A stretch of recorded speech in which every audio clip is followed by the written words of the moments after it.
nasty swipe. When the bulls come round, I hide it in a pipe.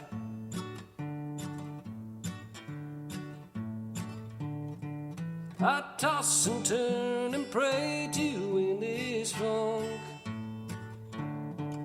and hope time passes faster when you're drunk.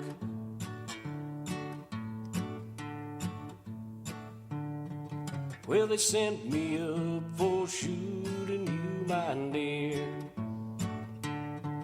Next 50 years I'll be dying for a beer. Oh, I can't tell if this pain will ever end, and set this beer-starved heart back on a mend.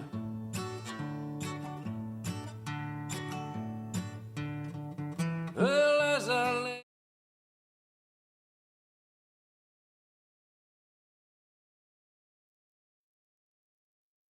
Greetings, humans. This is an AI-generated message. No, I'm not drunk. I'm not slurring. I don't drink anymore. No, I just kind of faking it. Hey, how would you know though? I mean, if I came on here and then it was AI generated, how would you know? How would anybody know? I mean, I've seen some of this AI stuff. It's pretty fucking convincing. The only thing that they haven't really quite got right is the syncopation of speech, or like those little things that we do.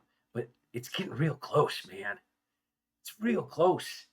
The actors are like almost there. Another year, they'll have it, and you won't even know. You won't even know. I can be faked. All this stuff here, completely fabricated, completely just an illusion. Very weird. We live in some strange freaking times, man. And I got to figure out how to talk for an hour today, because as you can see, I ain't painting today.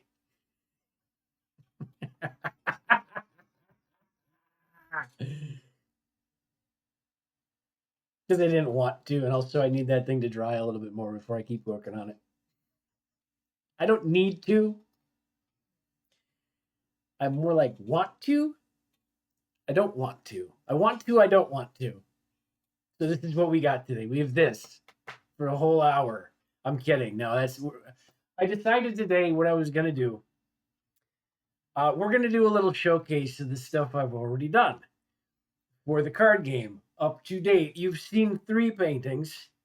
Today we're going to show you the other ones that I have that aren't hanging on a wall or behind glass. That basically those don't even really count because they were like really old. And maybe I don't know. Maybe I'll dig some photos of those up, because that's all I have is like I have them except for one, which is in a gallery in Wisconsin. If you're interested, there's a little gallery in Wausau, Wisconsin, that has one of the paintings that I'm using for the cards, because I still had the photograph for it. I painted it. I can do what I want. It's mine. I don't want to hear anything. No biatchin'. All right? But it's in a gallery in Wisconsin. It's pretty reasonably priced too. I mean, I don't know what maybe he's told it. I haven't talked to the guy in like 3 years. He was really nice. I don't even know if his gallery's still open. It might not even be open. He's sitting with my painting somewhere going, what the hell? He haven't called me. He's got my number. He can call me anytime. So, I mean, it's like, it's not a big deal. I don't care. Go buy it in Wausau, Wisconsin. It's right down on the main drag where, whatever. And I don't care. I'm not giving addresses. No needs for details. Who cares? Hunt it down. Anyway, we're going to do a little show and tell. Like, imagine us in kindergarten, and this is our show and tell episode. Show and tell. And he's like a rainbow with a star. All right, so I got a stack of stuff here. Some little goodies, stuff. But I do have to grab something real quick, because I don't need to grab anything. I have some water right here. I need something to drink real quick. All right, so here we go. Today is show and tell day. Yay! It's like kindergarten. Yay! It's like the first grade. We're showing and telling. So, I will do another show and tell when I need more filler that will show you the final product that the cards turn into after I do the painting. I have a GIMP because it's free that I use to do like the design and then make it into a card, and then that's what we have for the time being. As for the design of the card, we do later, another hour in future. So, without any further ado, I don't remember which this one is. It might be Alex Jones or something. But here's one of the paintings that. Oh, hang on, hang on. I got to do this differently because I screwed up. I don't want to reveal anything, man. I want to keep they're like secrets. I got to stall this out as long as I can. So I got to make sure my lighting's all good here. You can kind of see. It's in the way. It's fine. Who cares? Is anyone watching this? There might be somebody watching it. Thank you for watching if you're watching. I know I'm not exactly the best at keeping the schedule. Sometimes it takes me a little longer to get things rolling. Today it took me like 8 minutes to get things rolling. I'm shooting for 1:30. That's kind of what I'm shooting for. And well, okay, anyway, let's see if I can maybe stretch this out for an hour. The first, and then we're gonna explain exactly what I was doing in a little bit for some of the designs and what I'm going to have to do in the future, the problems that I ran into. 12 by 12 is not an ideal format. That's one of the things I figured out. I should probably be doing like 11 by 17, which is more like a comic book sized page. That would fit the card better for perspective wise, and I could fit more artwork and have it more. And then remember, I have to remember where my lettering and stuff is because I've run into problems with the format that I had here. But I also, you do with what you got. So here we go. We're just going to show the first one here. Oh, it's Alex Jones. Look at that. I had it. I had a psychic premonition. Anyway, so this is for an Alex Jones card that would be a part of the set.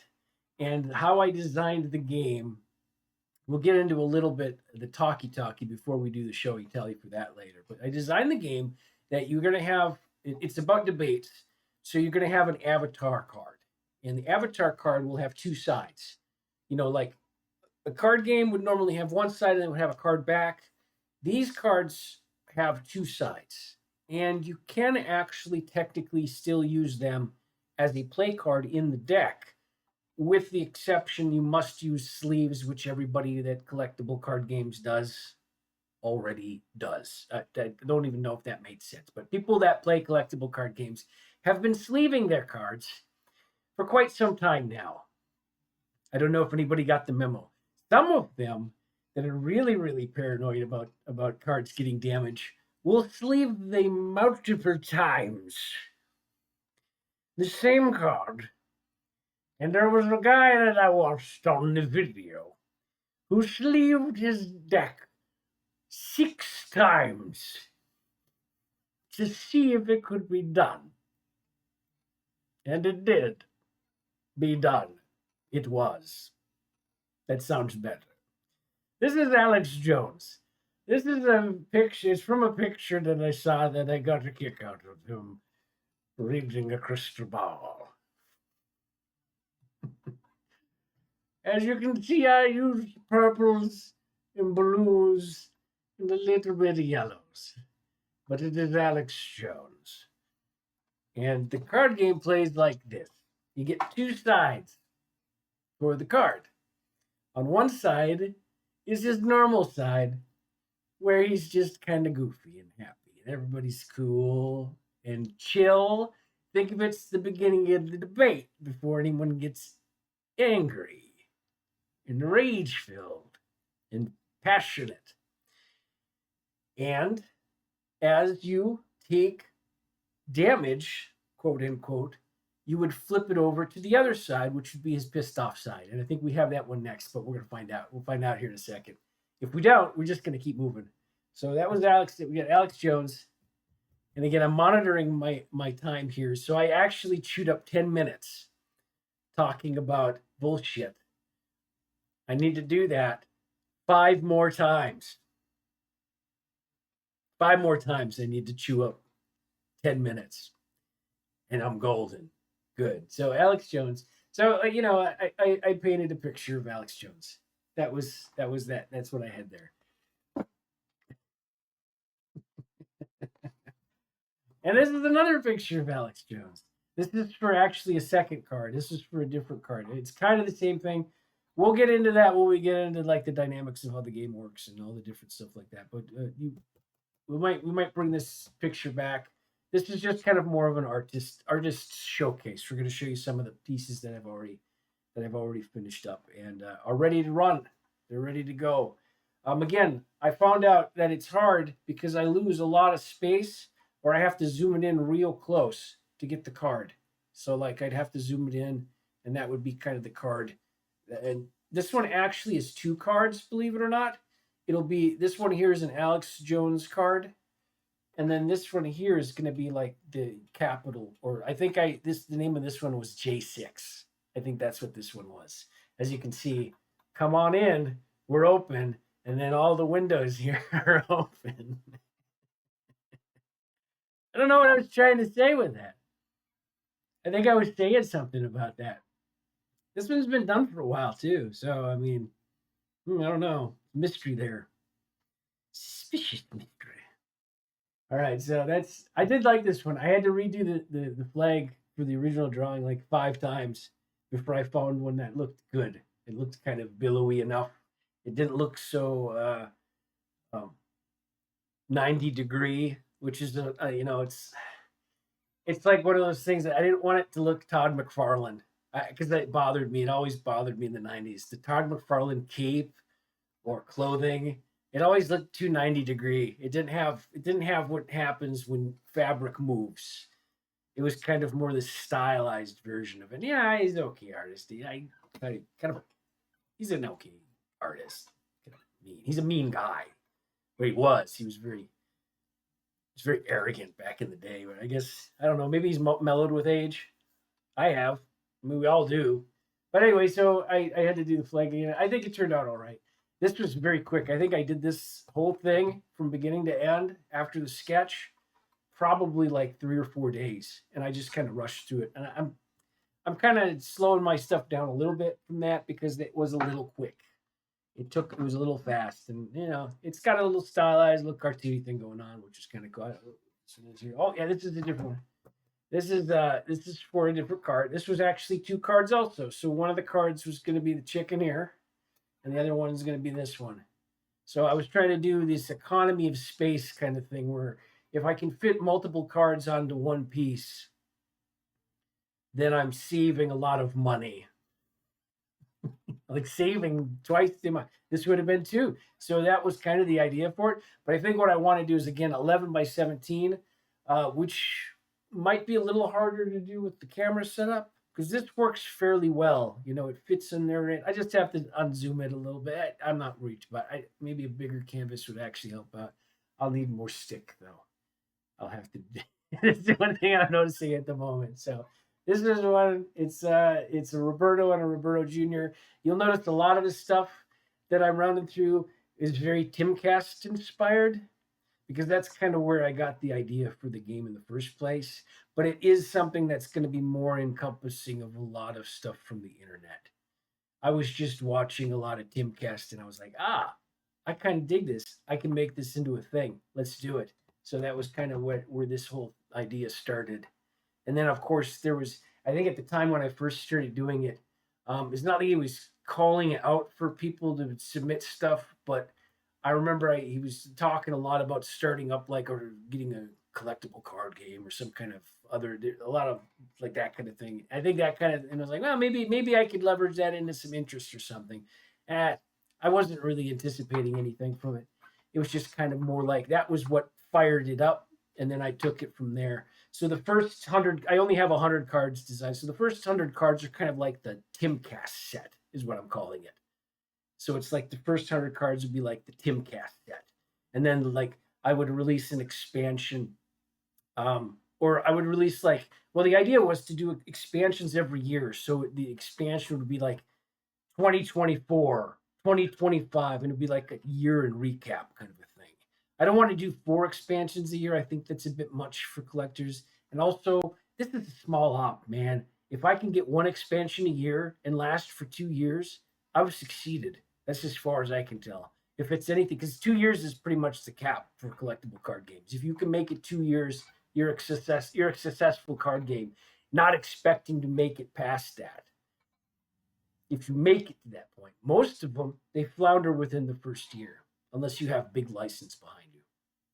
So I mean, I take that stuff into account because I mean, it is what I'm doing. So the research helps.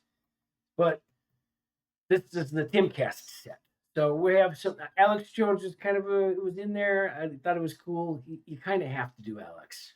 You kind of do. I mean, it was such a big part of the COVID era till now. It really, Alex was the, how do we put it? Patient zero of the anti-woke inoculation, I guess. I don't know, something like that. He was really the symptom that broke out, and of course, they tried to destroy him before they tried to destroy Trump. Really, even though they were kind of intricately meshed together. But so this is the Roberto and the Roberto Jr. card. And maybe I can pull a third one out of there if I get real creative, but not right now. All right. So moving on at 16 minutes. Oh, I'm keeping track. All right. Oh, yeah. The Tim Cast set. This is Tim. This is one side of the Tim Pool card. And I actually can show you the other side. We'll do that next. We'll do Tim's. This will be his calm side, and then we'll do Tim's enraged side, and we'll do that one next. So, I just I was doing a lot of stuff from freehand. I have my phone usually is what I'll use. For this, I actually experimented with the projector. Um, Now, when I say projector, I want to be absolutely clear. This was a projector as, how do I put this? This was technologically a projector like Archimedes had a laser beam. What I mean by that, it was a cardboard box with a lens on the end that projected a cell phone screen through the lens, utilizing the backlight of the cell phone as the light source for the projector. I think I got it. It was a sharper image thing. And if anybody knows what that is, it's the kind of stuff you buy or you look at the magazine on the airline. It's got, ooh, that's interesting. I can get that. Oh, it's a cardboard box with a lens on it that calls itself a projector. And you know what? It actually worked okay because I was able to pull off likeness fairly well. So this is one of those experiments that I'm like, ooh. But now I don't want to do that anymore because it's such a freaking hassle. I would rather invest in like an actual projector if I do that again. So we're back to doing freehand instead. And also, I don't know what I did with the cardboard box in the move. It's somewhere around here. The box was irrelevant. The lens was the important thing. And hell if I know, it's in somewhere. It's in a, I don't know, it's in a case or a box or maybe even got thrown. I don't even know what happened. It's just the cardboard box with the lens on it. I'm not too terribly worried. Anyway, so this is Tim's calm side, and we're gonna move on and show you. It's a little bit bigger. I wonder if it'll fit. This is what I did for Tim's angry side, and let's see if I can move that down a little bit so you get a little tiniest bit better look at it. I made him into a garbage pail kid because I thought it was cool with his head exploding. It's a little callback to the original Garbage Pail Kids. I love this piece. I think it's awesome.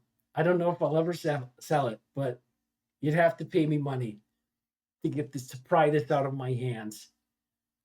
Just gonna warn everybody because I don't oftentimes glow up my own art, but it turned out so well, and it reminds me of my childhood. I would have a tough time getting rid of it. And also, it's like I did this one special. I did it on a real canvas, as you can see. It's like a real canvas. So yeah, I just dig it. It just makes me happy when I look at it. I don't know. Maybe it's people think it's kind of cool too. I mean, I did some really cool stuff with color on it. I don't. There's stuff I don't like about how it turned out. Like, but then again, it's a Garbage Pail Kids card. It's just I don't know. It's the best I could do in emulating that, and it turned out really awesome. I think it's just nifty. I kind of want it to be a sticker that I could put somewhere, like on my guitar or something.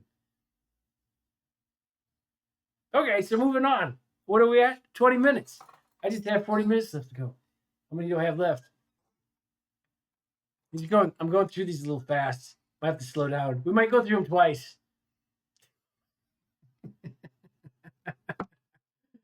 All right, so that's the Garbage Pail Kid, Tim Pool. And again, how it would work in the game was you'd have one side, and then you'd take amount of damage and flip over to the other side. And how I have the rules for the game, like if you're on the angry side and you take the same amount of damage, you don't flip back to the other side. You're out of the game. That's how you. That's one of the rule. That's one of the win conditions for the game. It's got multiple different win conditions.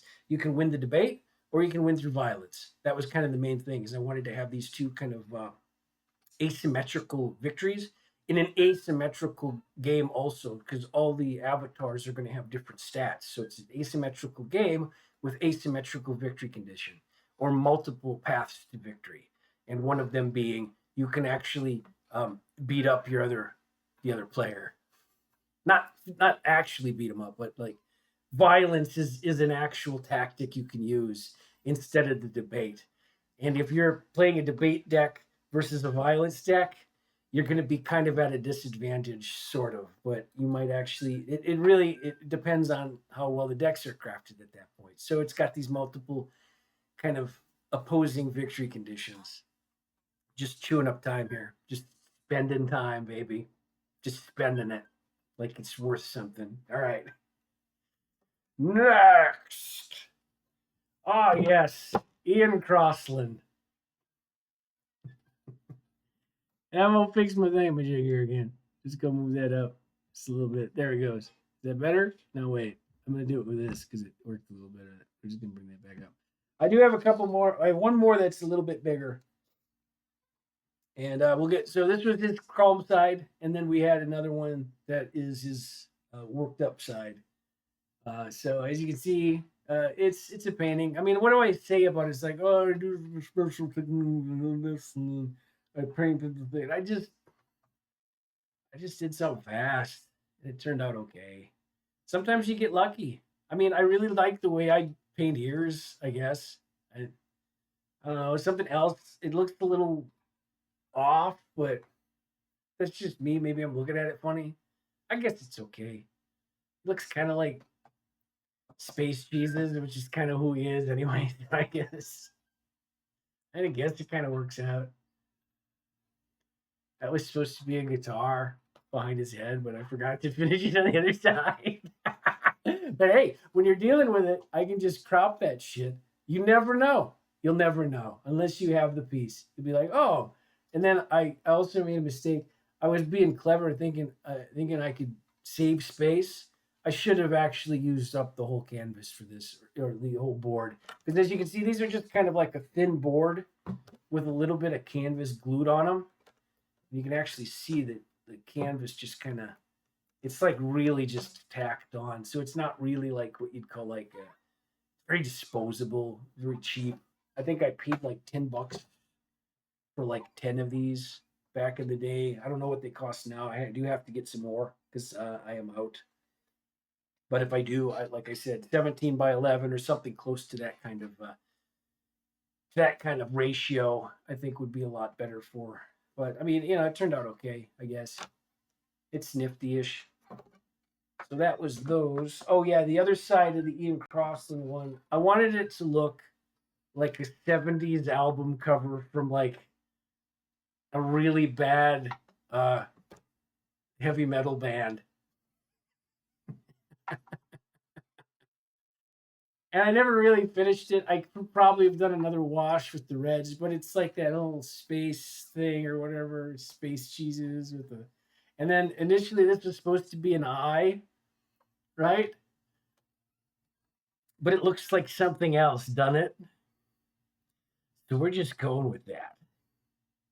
But if anyone asks me what it is, I'm gonna be like, no, it's like the Twilight Zone. It's like the eyeball that, you know, it's nothing like a vagina. It looks nothing like a vagina. It looks like a vagina. And we're at 25 minutes. 25. I've used this a lot of times. I should have made the earth bigger in retrospect. I should have been more confident in my ability to paint backgrounds instead of it looks too, I don't know. And it's also not correct. I mean, if I was going to do it, I would have used a very, very, like a very less steep line. It looks like it's a little, because if you look at it, it would be like the size of maybe like a beach ball, which would put him a fair distance away, where I could have gotten away with a lot less of a steep line. You know what I mean? Or maybe like through this area here to kind of get rid of some of the. But I mean, it looks okay, I guess. I mean, it was something I shat it out in like 3 or 4 days, and I liked how the little I added in the little Tim garbage pail kid there, and then used it as a light source. That's really kind of what everything's kind of absorbing. I don't know. I was just doing shit. Get it done. Just get it done. If you have a project like that, just get something on the paper. You're gonna be fine. Who cares? Nobody's looking at this stuff really anyway. There's nobody going, oh, this is fantastic. Oh, look how fantastic it is. I might have to find, because we're only halfway through and I'm almost done. So maybe I'll go back and we'll look at how the other ones turned out and then explain how those ones are going to become cards. Or maybe we'll just do like an extra short. I don't know. I can find something. I'll find something to showcase here. I'll find something. I have an idea of something to do. I'm wondering if it's an okay idea or not. All right. Next, we have the other side of the Alex. This is the Alex Jones enraged side. So this would be the Alex Jones enraged. And like we're gonna go back to the original just to compare the two. Because again, time. All right, so this would be the enraged side. Again, this one was, I don't think this is what I did free. I did this one freehand. So this one wasn't a projected one. This was when I basically had the picture on my phone and I just tried to do a real loose kind of sketch on it and then just worked it after that into what you see before you. So it's a little bit more, I don't know, it looks all right. I mean, that light's pretty close. To see if I can get to, because you missed some of the cool stuff with it. So yeah, that's actually better. If I leave the light like that, I get a little more glare, but the picture itself looks a little bit better. But I've had these sitting on a wall right now for like the last couple months, just kind of just sitting there. But that's the beauty of it. You do something in the real world, you still have something. If I were to do this digitally, I'd have a file on a computer. But I have this. It's a tangible thing. I could whip it across the room if I felt like it. I get really weird and pissed off and just toss it like a frisbee. Anyway. Oh no. Oh, I just noticed something. It's a good thing I took photos because for some reason when I pulled this out, there was some wall on the back end, and Alex got a little scratchy scratch right here, which doesn't seem to be coming off. Anyway, it served its purpose. It's good. I can fix it. Or not. Welcome to the real world. Shit happens. So we have this one, and now I have to be very careful when moving stuff around. Like I said, I had them on the wall, and I think what happened was it had absorbed a little of the paint from the wall on the back, and when I split it out, it kind of scuffed her. I'll see what I can do to fix it. But so we have this side, which would have been the angry side, and then you'd flip it over, or it would flip. It would flip from this side, which would be your normal side, your starting side, and it would flip over to the angry side. And the stats would be different depending on, because people don't work the same when they're mad. So it would be kind of like that. So you'd have also one side would be the strong side, and one side would be the weak side. So the strong side would have an ability usually, unless it's more of a balanced character. Like I was thinking about that. I was thinking like if it was like a Joe Rogan card, I think he'd be pretty balanced on both sides. But then I would, but I would do multiple versions of him. I would have one version where he was balanced on both sides, and then one like I'd call it the Joe Rogan, the MMA fighter Joe Rogan or something like that. And he would be just it would be just him enraged on both sides. So he would have one that has two sides that are calm. So he flips over, and he might have an ability that does something. Uh, but then the MMA version would just be him enraged all the time. So it flipped over because I showed you the other Alex Jones.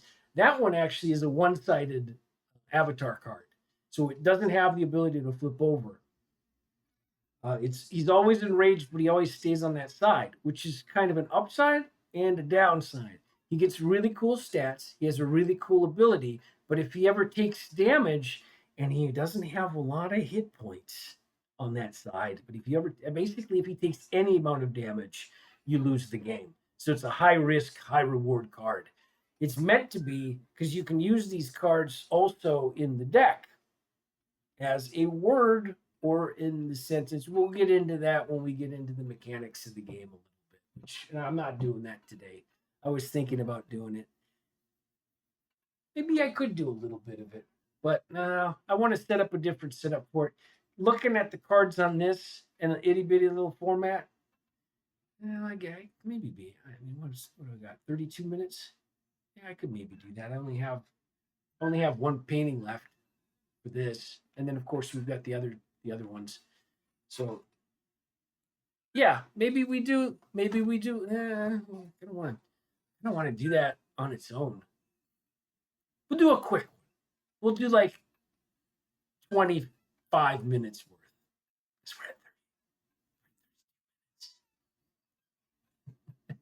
That's right. Alex Jones, isn't he? He's a pretty man for a bulldog. It's a pretty man for a bulldog. The prettiest man bulldog I've ever seen. All right, this is my Joe Biden as a cyborg. Let's get her in the. Let's get it in that in the frame a little bit better. So there was a joke going around for a while that Biden had been replaced with a robot. Don't know why people would think that. This is my Joe Biden cyborg, Biden cyborg, and yeah, I think it turned out pretty cool. Very reminds me of Simon Bisley for some reason. It's like you can obviously some of my influences poking out. Yeah, it's cool. I dig it. It's one of those things. It's a thing. It's a thing. It's a painting.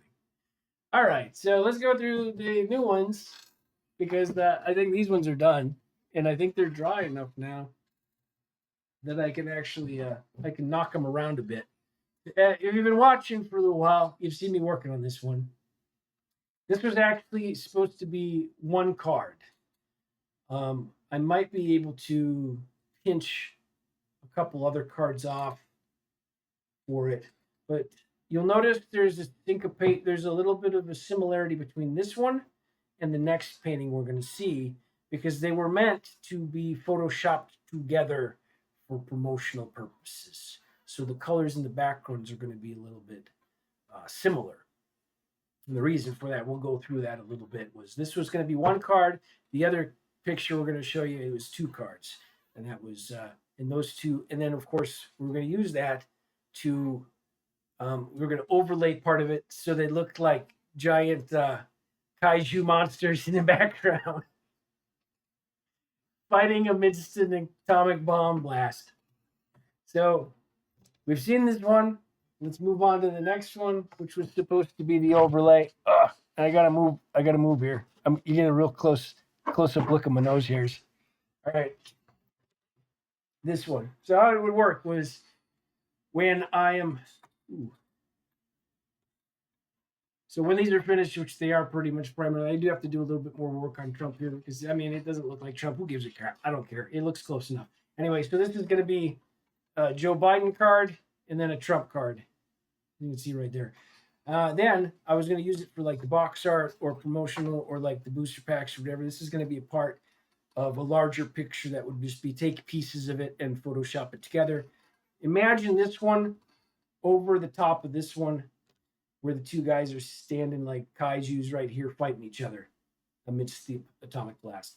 That was the plan for it. So they have a very similar background color, which I do have to kind of, but at the same time, it doesn't really matter because I will be clipping them out for the most part and then matching that way, putting like a transparency. So it'll just be them transparently overlaid on top of this like that. So that was the original plan for those two. We're doing that again. Enjoy my nose hairs. We're doing it. Yeah, there you go. All right. So now, give me a sec. I'll be right back.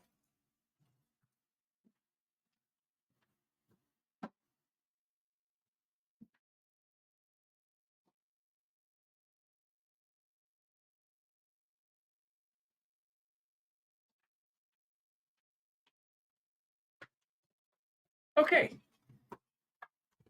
This is what we're going to do here. We're going to see if I can get a nice light shot on that. And then I am going to do, that's as close as it gets, huh? All right, you joker. A bit more in here. Yeah, that doesn't really work that well. Let's see if I can. Okay, let's try to do a little tinker in here.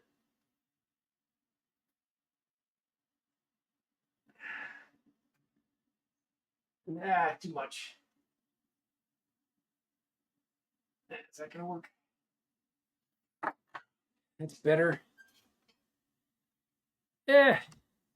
Yeah, see, it's not the most ideal. It works better for the painting. You can kind of see it a little bit better there. All right, so we will go over this again because I will need more filler eventually. Yeah, that's as far, that's as zoomed in as it gets. My apologies. But this is the box that I came up with for the prototype. I wanted it to look like that kind of plain paper wrapping, you know, like I mentioned, I think, and it's like the Playboys or the dirty magazines that your parents used to get in the mail back in the day. They used to wrap it like a. That's how you knew it was something good because it had a paper wrapping on it. All right, so we're gonna go through the. I'm just gonna kind of do a little showcase of some of the items in the little bag. Here's my rule book. It turned out pretty good, and full color. I mean, I was pretty happy. I had it done through Game Crafter, and like I said, we're gonna do a more in-depth version of it. But we got a pretty beefy rule book here because there are kind of two games in one in this game. And then one of the cool things about that, you'll notice on the rule book here, if you can see it, let's bring it to this camera here. Let's see it here. You'll notice there are stat numbers. Oh, sorry, stat numbers right here. And then there are stat numbers right here also. And that designates that you can actually use the rule book for the starter as a debater, which is your main avatar. So the idea that I had was one of the ways you could play was you could buy the starter like this, and then you've got the two sides. This would be like your tournament for like sealed pack tournaments. So if you bought a pack, say of 15 cards, it's a regular booster pack, and you already own the starter, and you went to a tournament that did a 15 card booster pack tournament, you would have the stats on your rule book to play in tournaments. Kind of clever, right? I thought so. It worked out well. Also, I wanted to have this recreated so that if you went there and you didn't own a starter, there would be the representative who was running the tournament would have a little stack of them that you could hand out as a promotional. And it would just be these two sides like that. Or you could also do themes, and you would have the, like promos with a different character on it. And that would just be like a little promo they'd give up for the tournaments. Kind of neat. So there's a couple different options you can work with that. All right.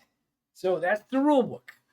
I thought it was kind of a neat little idea. And again, like I said, the smallest format for this is you go out and you buy a pack and you have a game. I also wanted to do the same thing like this. Another option I had for it, another idea I had, would be the actual booster pack itself would have the same stats on it. That's another way you could do it too. I haven't quite finalized any ideas for that, but I mean, it's definitely a thing. So you go and you buy a booster pack, right? And you want to do a quick little game. One booster pack versus your opponent's booster pack. Takes about 5 minutes of a game, 5 to 10 minutes, and it's completely random because it'll be just the same. You'd have the one rare card.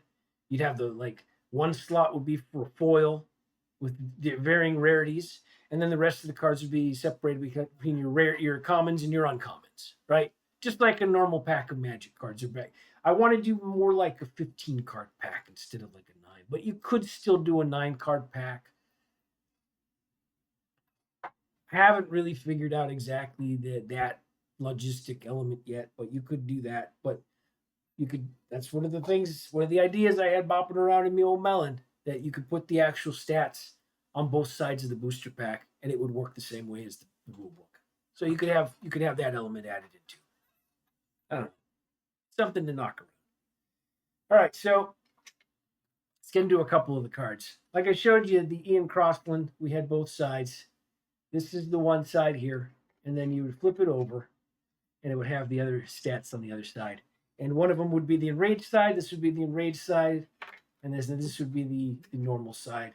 And then we've got, like I said, we're just going through the design elements today. I just got to make sure that's still on that actually visible. So I mean, it actually plays pretty well for that. But like I said, I had to zoom stuff in real close because the format I was using. So I had to get a little creative with some of those. But these are the ones that are completed, that have a picture. Well, that have a picture or a picture pending that I'm painting right now. So here's the Alex Jones right here. And you can see this one would be his calm size. And then this side, he would flip it over, and this is where he'd have his main ability. Because sometimes the calm side is the stronger for the debater. And sometimes the angered side is where they get a stronger kind of thing. And I just wanted to, as you'll notice, his normal side, he's got a stat of 9, 9, 5. And these are different. Like what I have is the 3 stats for each card are going to be aggression, retention, and composure. Your aggression is like your ability to attack, but also your aggression is also how many cards you draw at the beginning of the turn, like one full turn. You'd draw your cards out. That would be one hand. Once you were done with that hand, that segment of that debate would be over, and then you would move on to the next debate. So you would draw 9 on this side, or on this side, he's got 11, 11, and 11. And That's how it works. So it works kind of like this. This is his attack. His composure is his defense. Actually, retention. That was the one that was the stat. Retention was how many cards you draw. So his aggression, his composure, and it's been a while since I read the rule books. We'll go over that. I gotta learn how to play this game again too. But so it's like I said, it needs some testing. But here's Tim Pool, and that would be his calm side, and then it would flip over, and then it would be his enraged side. As you'll see too, with the format for it, it leaves a lot of room for doing other stuff, like doing full arts and stuff where you can get the whole effects for it. Which the full art I actually designed for this one, which is going to be kind of more like a bigger picture on this side with a lot of this stuff taken out, so you don't get a lot of the distractions. And then it just had a lot of just a little bit more clean looking. And then this side was much pulled out. It actually fit very well with that. Whatever I had for that format was perfect for the size of the card because it fit on just. And then of course I did a little bit of work on the edge just to kind of make it kind of knock in, but it worked out pretty well. So the full out version of this looks like a Garbage Pail Kid card, so it's pretty cool. And then of course it's got the two sides. All right, so this is kind of the design for the basics. As you'll notice, asset missing, because this one, the one I'm working on right now, has a bum vomiting into a fountain. This is going to be project or project, because that's how these cards work. So you got the word at the top here. You've got these values here, and we'll get into that with the game mechanics. But one of these is its cost, and one of these is its points that it awards you for certain things, right? If you wish to win the debate, you win by collecting the most points over your opponent. And at the end, when both players both pass, that's when you do the tally. No, that's usually when both players have either no cards left in their hand or they're keeping cards for the next round. Different strategies can be used for that. You'll notice it's got a little symbol right here. That shows you its preference, like the preferred. If you're playing a guy like Tim here, you'll notice he's got a symbol here that matches that. And that's going to be your, what did I call it in the rule book? I think I literally called it Democrats. No, liberals. Liberals. So the blue one with the donkey are the liberals. There's one that is a red one with an elephant, and those are conservatives. All right. You'll notice there's also a purple one here, which is a piece of toast sitting on a fence, if you can see it. It's pretty small. I'm going to bring it over to this one. Maybe you can see it a little better. Ah, yeah. No, it's tough to see it, but it's there. I'll hold it still. So, and then we've got different symbols like that. And they kind of, you could think that they work like magic cards, but you'd be wrong. A little bit. They don't really work like magic has the colors, like the 5 colors. Pokemon kind of has the same colors. Colors go against the other ones, the one has an advantage over this one. It's kind of a rock, paper, scissors thing with Pokemon. With Magic, it's like, oh, you're playing with the colors of lands, has to match the colors on the card, that kind of thing. This is different.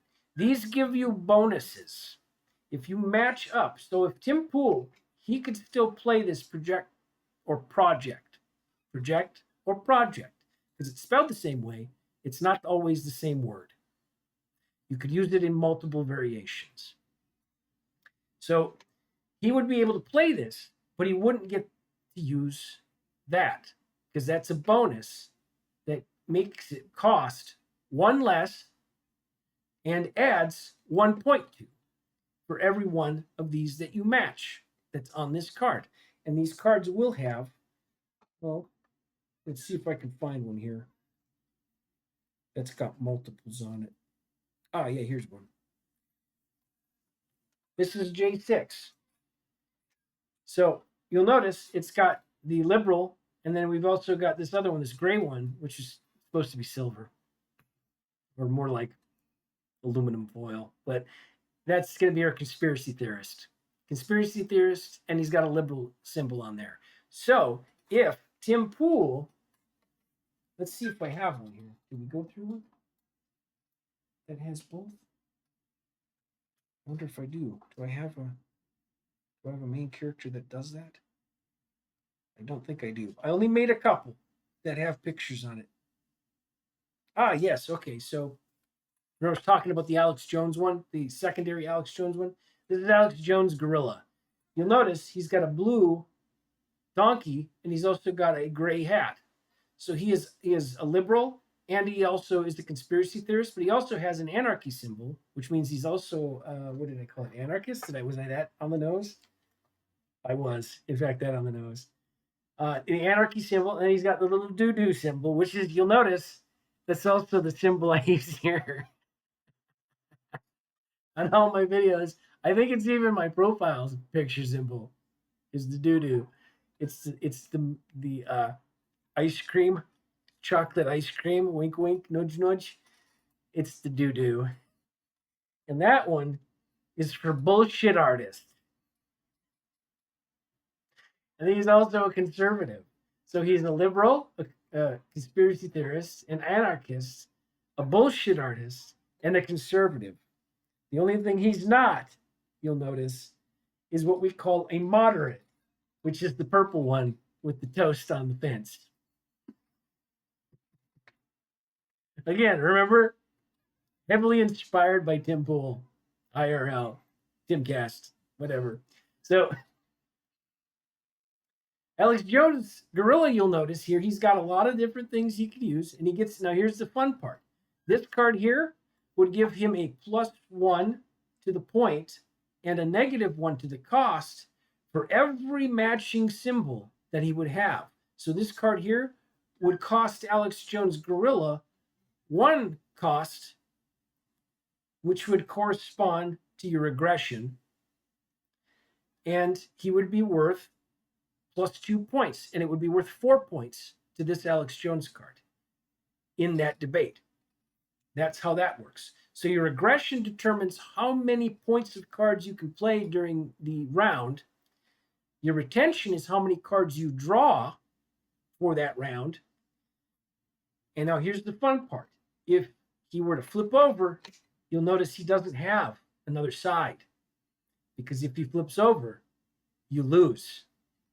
This character, if you're playing with this, has that character. Now, the beauty of that, though, also, is you can use Alex Jones Gorilla as not just an avatar, but you can also use it as a word in your sentence for your debate. And as you'll notice, all these titles, they are also game elements. They are gameplay elements. So, for instance, with the cards that I have shown you so far, we have J6, Alex Jones Gorilla, we've got Project, and then we've got Tim Pool, and then we've got a couple other names, but just for this. Now, if you're wondering how this works in gameplay, you could play them like this. Project, J6, Alex Jones Gorilla. All right?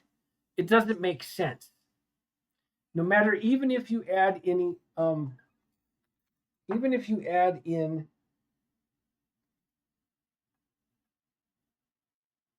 one second here, a suffix. So Project J6, Alex Jones Gorilla doesn't make sense either, but it's getting closer to making sense. Now, project or project is a suffix added on. If it does not have a suffix, the rule in the game is if it does not have a suffix of any kind, you can add a suffix to it. So you could have any suffix added like shuns or adding an s, an ed, lee, shun, any other kind of suffix like that you could add if it doesn't have it. However, if it already has a suffix added, you can't use a suffix with it. It is specific for that. So it's one of the rules that I added in. So, but that's getting more into the gameplay stuff. We're just doing a very basic kind of overview of this stuff right now. And we're running out of 55 minutes. Oh, ho, ho. So we're going to speed through just to get these cards in there. But how it would work then is this would make no sense. If you win, if you're at the end of it and you're tallying stuff and you're the one that controls this argument because you're the last person who plays the last card on it controls the argument. And then you do the tally after both players pass. And what you would get you would get 1 point for each of these. Regardless of these symbols, those only affect if they have a sensical or near sensical sentence. For instance, in this,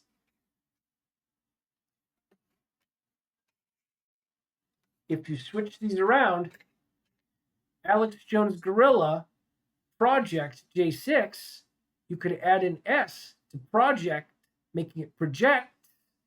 Alex Jones Gorilla projects January 6th or J6. Then it makes sense. Thus, you would be able to pull the full points off of this. Alex Jones doesn't give you any points for it. But if you had a character, if your debater has any of these matching symbols, you get pluses to it. So if Tim Pool was your debater and he had either side up, except for this side, well, actually, both of these sides, they have the same thing. So he would get a +1 for having a liberal symbol and a plus. So it would be -1 to play Alex Jones, which would mean you'd only have to pay 7 to put him into play. And then he would get a +1. So he would actually get a point for this card. So he would get 1 point for this. This card here, if he has that liberal symbol out, he would get 1 point for also additional to it. It would only cost him 3 to play it, and then he would get 4 points for it. And then this one here, it has that liberal symbol also, which means it'd be the same thing. It would cost 1 less, and it would gain 1 more extra point. So he would have effectively, if he wins this argument by playing the last card, he would have effectively 1, 2, 3, 4, 5, 6, 7, 8 points that he would add to his tally. And both players who win arguments tally up their wins. And then how the game is determined is he with the lowest point loses that debate. And a debate is just a round. So he would lose that round. And what he would do is you would take the winning number and subtract it from the losing number. And that's how many cards he would have to lose from either his hand or from the top of his deck. Your deck is your life in this. However, at the beginning of the next round, you would take those cards that you would have to that you would think would discard. They go directly into your hand first. So you'll have like a stack of cards. See, if you lose the debate, you get a big stack. If you win, you don't get anything. The loser gets the stack of cards. But at the beginning of the next round, he has to discard down to his retention. So if you lost that round and you have a stack of cards like this in your hand, you just drew it from the top of your deck or from your hand. You can discard also if you had any cards left in your hand. You could take those cards, you take them into your hand, and then you choose which ones you want to keep for the next round up to 8. So in this case, we would take 1, 2, 3, 4, 5, 6, 7, 8. That would be your hand. The rest of these get discarded. So you get an advantage for losing at the beginning. But if you run out of cards, first person to run out of the cards loses the game. So that's how I kind of mitigated the life deck problem. With that, we're at 59 minutes. We're going to go through a couple cards real quick. And I'm going to go until we're done going through cards just to show you and line up with the paintings that I have done. And then we'll go into the rest of the stuff on another date and do another video where we go in more in depth into how to play the game. So this is what I call my and but card. As you'll notice, and has and, it has an and symbol, and it also has a plus symbol. And those can be used in your sentence, and they'll have other card effects that will tie those in also. On the other side of this, you'll notice it's got a butt, and an emoji butt on it. I'm going to let you guess, out of all the paintings that I've been working on, what card this one goes to.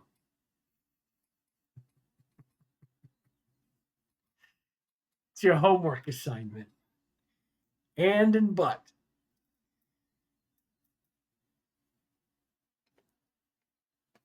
I'm going to let you guess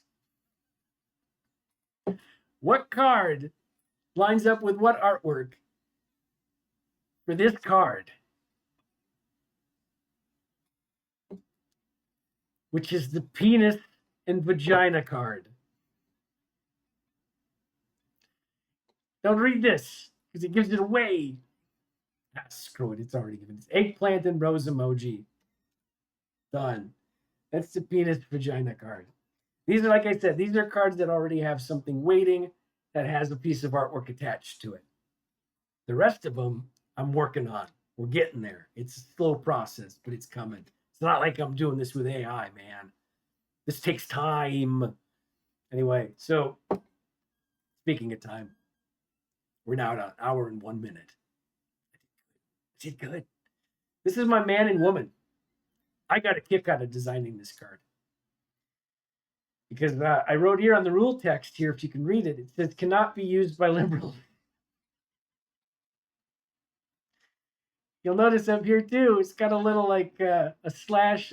What do they call that? I don't even know what that's called. It's got the little red slash through it, like no smoking signs. Little red slash through the liberal symbol there.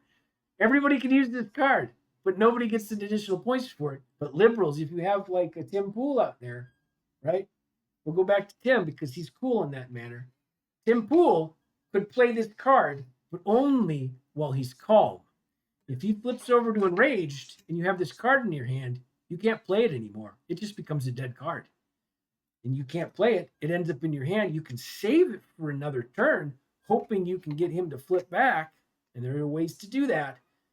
But at the moment that you are flipped over to this side where he is a conservative and a moderate, you would not be able to use this card. So it would do you zero good. That's one of the gameplay elements that we stuck in there. All right, so again, here we go. Here's the Democrats card. And the Democrats card, you'll notice it has the blue thing, the blue symbol. So you get the net, it costs one less and you gain one extra point if your sentence at the end makes sense. Which brings in another gameplay element. You can set up a sentence with your own cards, but if your opponent plays the last word on it and it makes it make no sense, it kind of goofs up your strategy. So it's another gameplay element there.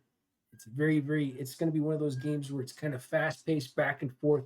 You might think you're winning, but you won't be winning until the last card's played, and that'll determine who comes out on top. And then you just do your tally, you figure out who wins, who loses, and then the loser just draws into his hand the excess amount of cards that he lost by, and then at the beginning of the next turn, discards down to his hand size. So this is a Democrats card. Again, I have some of these, like this one, you haven't seen it, but what we're going to do is we're just going to put an enlarged version of the symbol here as the artwork. I'm just doing as cheap and as quick as I can to get a working concept ready to go that I don't feel about charging people money for this basic playtest set of 110 cards, I think is what it comes out to, something like that.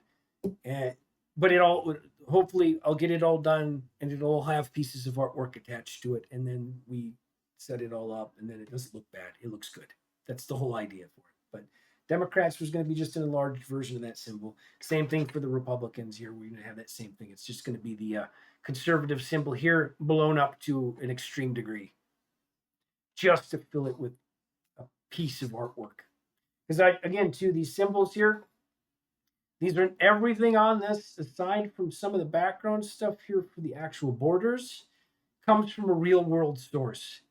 So it was stuff that I found in my house that I photographed with my camera, and then or had artwork done already. What if I have it here?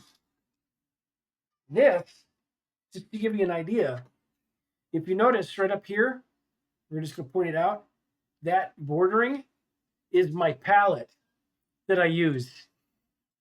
I just took a photo of it and then took a chunk that looked cool, and that's what I used for the texturing. This is how easy this stuff is.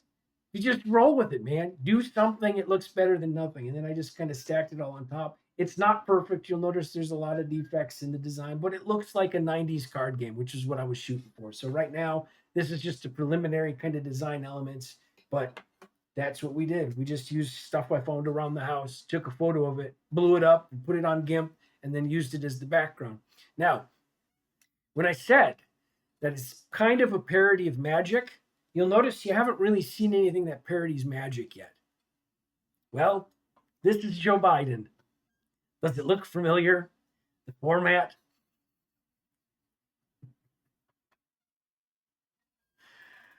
Hopefully, I don't get sued too terribly bad. I did use the format that they themselves no longer really use,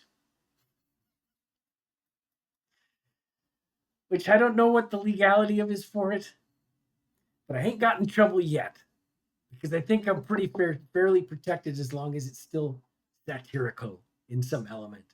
Because I don't really see them coming out with a Magic the Gathering Joe Biden set. I think they might avoid that. I don't, though. I'm going balls. No, I'm going all the way. No, that's a bad. No, we're doing stuff they wouldn't be willing to do. We're not going to get dirty. We don't need to. So this one's going to match up, and you also get to see some of my preliminary sketch with that too. Which some of these are going to be kind of interesting because it's going to eventually have the final artwork associated with it. So just imagine.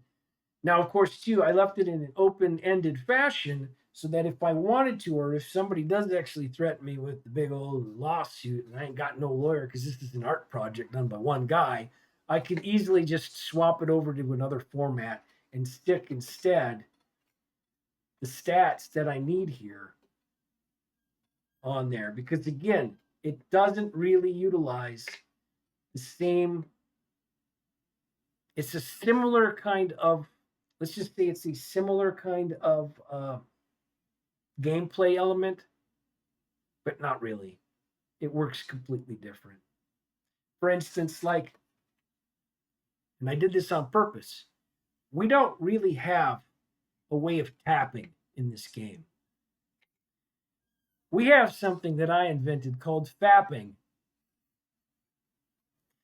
And fapping is flipping it over so it's no longer targetable on the game board. So if you have an event, you notice here, if he uses his ability, does he use it? No, he doesn't fap.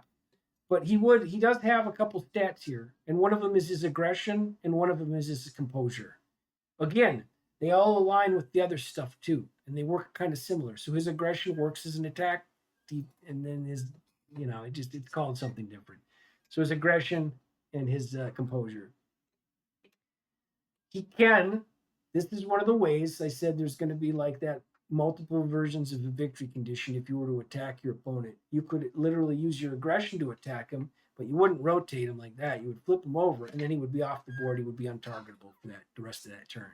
In fact, if you use him, he's done for the round, unless there's a way for you to unfap him and flip him back, which there'll be ways to do that with some stuff. That'll be one of the tricks that you can use. I don't think I actually have that gameplay element in this first 110 cards, though. So there's no real way to unfap anything except during the unfap phase, which is the second phase of gameplay, unfap and ready phase.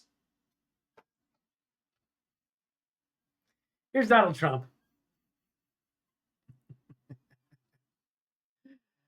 You'll notice he's considered a distraction, and distractions are where you're going to get your physical format of damage. Because there's two different kinds of damage.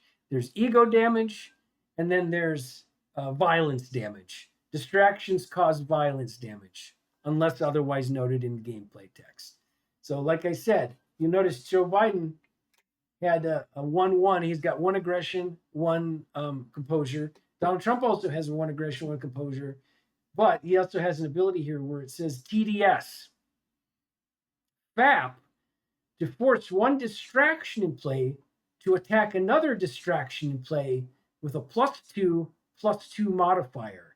If no other distractions are in play, targeted distraction attacks itself. I thought that was funny and clever. So again, satire, making fun of magic because it's kind of a weak, it's a weak kind of theme. Ah, I don't care. We're making fun of everything with this game. I was actually the idea I had for these two is this would be the only set which would have these satire cards like this with the magic cards because every set that would come out would make fun of a distinctly different collectible card game. So the next one I had was going to be Pokemon based, and it would be like, and the beauty of that was it would add in a new gameplay element at each set like that, which kind of is the gameplay element, but really it's just the same gameplay element, just recycled and making fun of a different card game. So you'd only see the magic based ones in one set, and then the next set it would be Pokemon. The set after that it would be something I don't know, like Lorcana or something. I would just make fun of everything. Be a Flesh and Blood set where they'd be making fun of Flesh and Blood cards, and that was kind of the whole idea. You can't not make fun of this stuff because it is kind of really goofy. The whole concept of collectible card games, I think it's hilarious. It's an untapped potential of an infinite supply of making fun of shit, and I'm cool with that. So this would be like the only set that makes fun. And I had to start it off. The first set has to make fun of magic, just out of the respect for it being the granddaddy, the first one. Technically, that's not true, but we're not counting games that people came up with on their own. I remember the first collectible card game that I ever played, and it was not an officially released set. It wasn't something that you could buy in a starter box.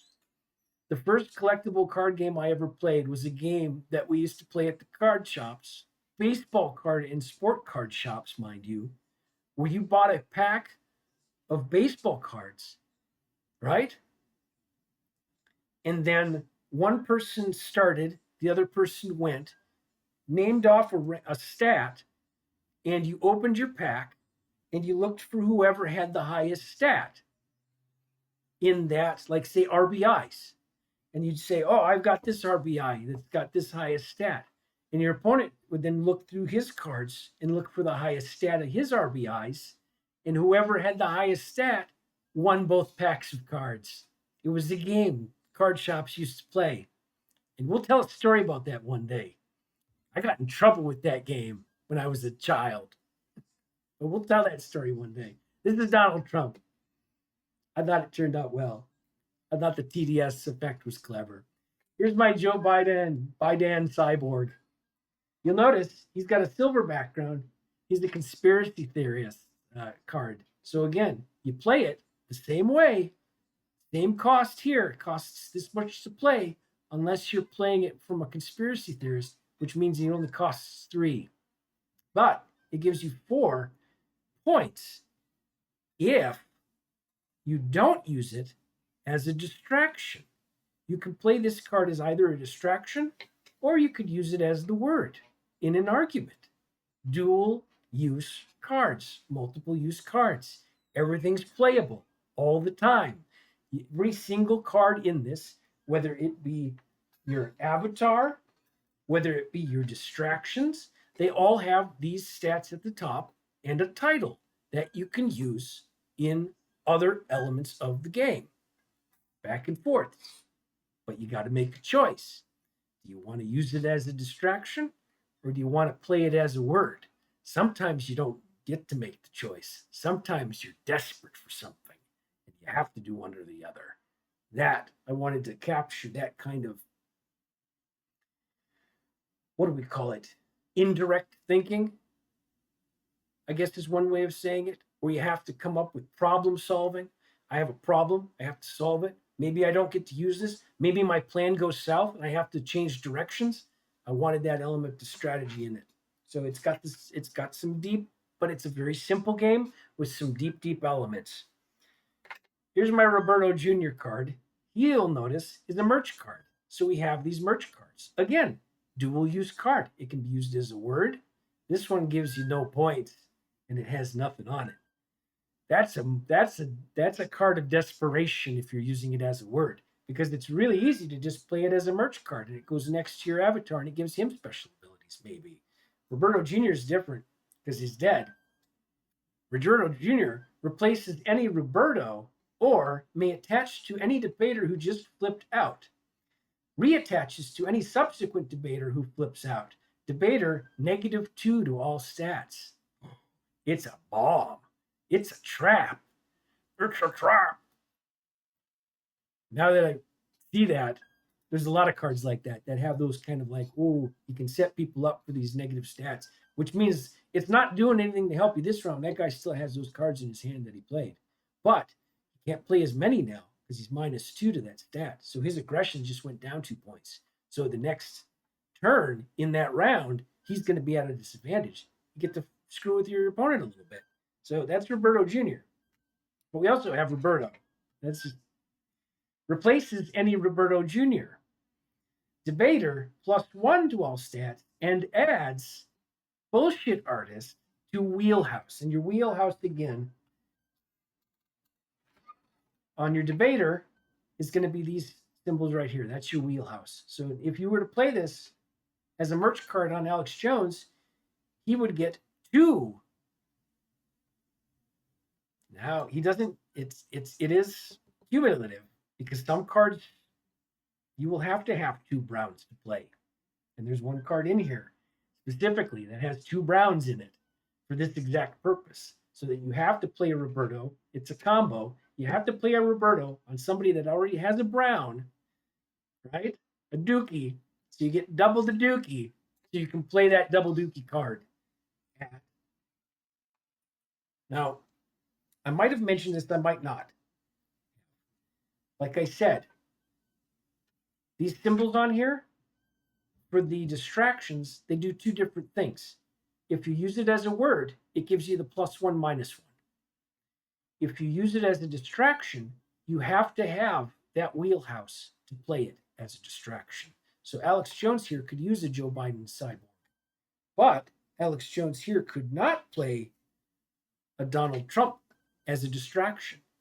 He could use it as a word, but he wouldn't be able to get any points, extra points. He wouldn't get the -1 to it stat because he doesn't have, as you see on this side, any conservative values until, oh no, he doesn't have it on the other side either. This Alex Jones is strange. He's kind of in the middle of things. His thing's all about conspiracies, anarchy, and bullshit. That's weird. He can't ever play Donald Trump. Not that version of Alex Jones, anyway. What did I do with the other one? Where did he go? Holy nuts. I can't keep track of anything. He's around here somewhere. Maybe he's in the bottom. I don't know. Alex Jones, there he is, the gorilla. He could play it, though, because he's got a nice, thick wheelhouse. He's got a lot of colors. The only one he's missing is moderate. Again, does it start to make sense after a while? I don't know. I tried to make it make sense. Now, I also came up with a really kind of cool concept for a business card, and we're gonna keep that one out because we're gonna keep that one out. But eventually, it's there. I have a business card that is one of the cards, also, but we're gonna keep that one out because it's got personal information on it, and I don't need nobody calling me. This is war. This is one of the other pieces of artwork I had that's hanging somewhere in the house. I don't remember what it is. This one is a piece of artwork that I have that got damaged, and also I thought it sucked, so I started redoing parts of it. Because I can do that. I'm the artist. I can do whatever I want. So this one's still in progress, and it looks substantially different from this now. So, but that was it's working. Here, this is a piece of artwork that is not mine. I used it as a proof of concept and also kind of as a joke.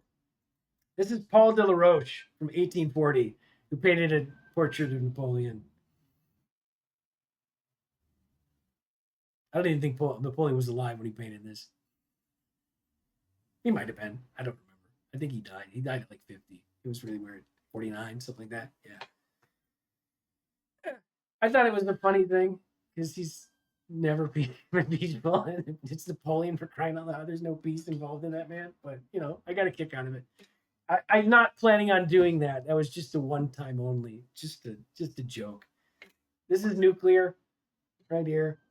That's another one. And then I have another card I'm not going to show you here because that might give away my identity also. So we don't need people coming to my house.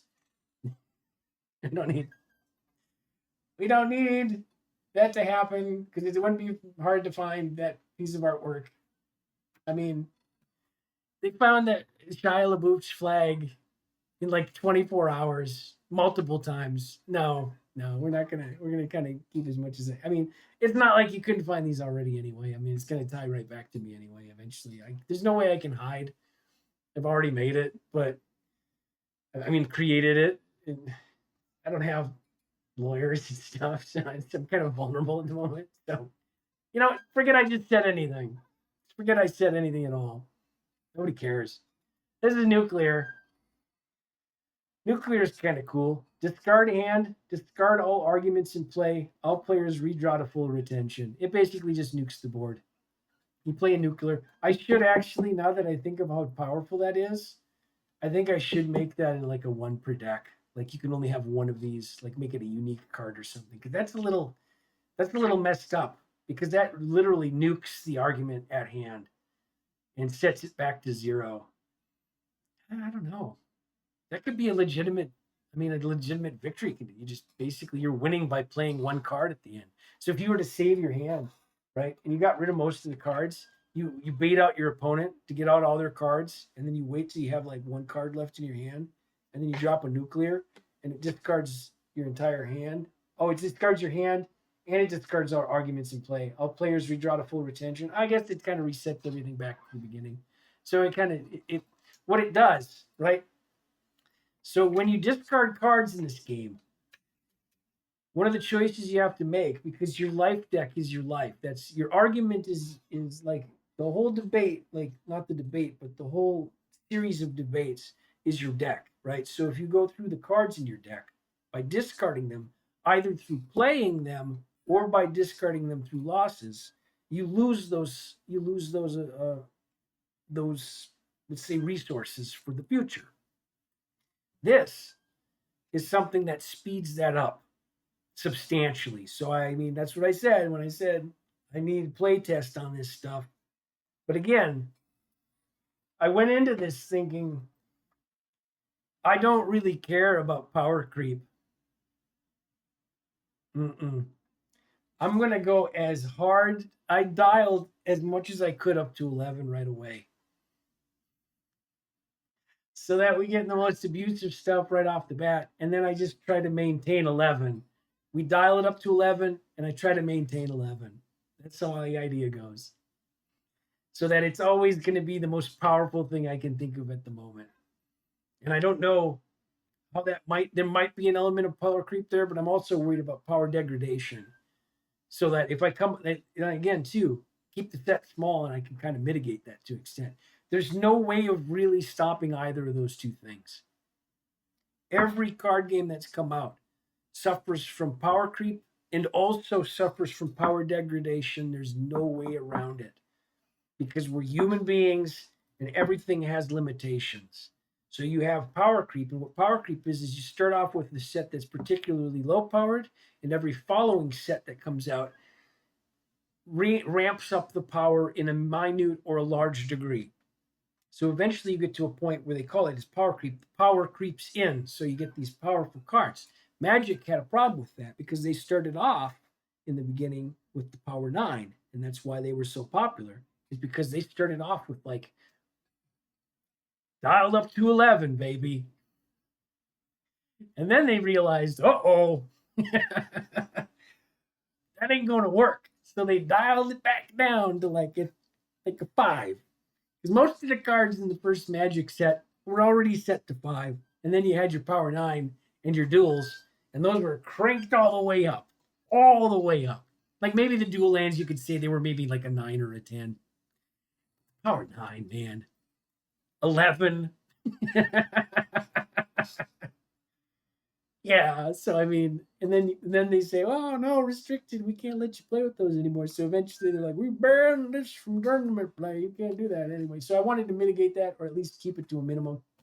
But at the end of the day, I also realized there's no real way to control that. You're going to have power creep. You're also going to have power degradation, and you're noticing now they're starting to dip into power degradation because eventually you just run out of ideas that work well with your thematic elements, right? So magic's running into that wall. So instead of worrying a lot about controlling their power creep or their power degradation, what they're doing is they're creating a bunch of reprints of previous abilities, and they're bringing them back out again as new cards, quote unquote. Like, for instance, all these gimmick sets that they've been coming up with, whether it be Spider Man or Doctor Hood or not Doctor Hood, Doctor Who, all that stuff is basically a rehash of an old idea that they're just slapping a new facade on and pushing it out as an uber collectible thing. And then, of course, they've also got their rotation, which comes into it too. So they're bringing cards back that were in the rotation before, which have fallen out of the rotation, bringing new versions of it in, keeping, and they're hoping to keep doing that forever. So they're not really at a state of innovation anymore. They're at a state of like everything else out there, whether it be licenses and everything else. They're a state of perpetual recycling. They're they're they're eating their own vomit and shit in a very real fashion. Anyway, we've gotten like 26 minutes over with that, and we didn't even really get into a lot of the other stuff. So I'm done. I'm gonna call it. We're finished. Finito. I don't even know if anybody's watching right now. I don't see anybody. I did notice just before I bounced out yesterday, um, we did get a comment, and I wanted to respond to the comment. So, because sometimes I'll miss that stuff because sometimes I pay attention. I don't have it. It didn't show up on my feed for after it finished. But I wanted to say thank you to the follower that actually left a comment. Thank you. I think the comment he said was something about how my work was good work. Thank you. Um, Leave more comments. I will try to respond to them in a timely fashion. I had just like closed out of my thing, and I was like, "Oh shoot, somebody actually talked to me, man." I was really excited, and I was like, "Oh damn, it's too late now," because I closed it out and I shut down shop. So I don't want to do that. I don't want to be that guy. Anyway, I'm done. Have a good one. Not a lot of painting today. In fact, no painting. We did some painting. We showed painting. It kind of counts, I guess. I don't know. I'm done. I'm out of here. I got nothing else to say. Good luck.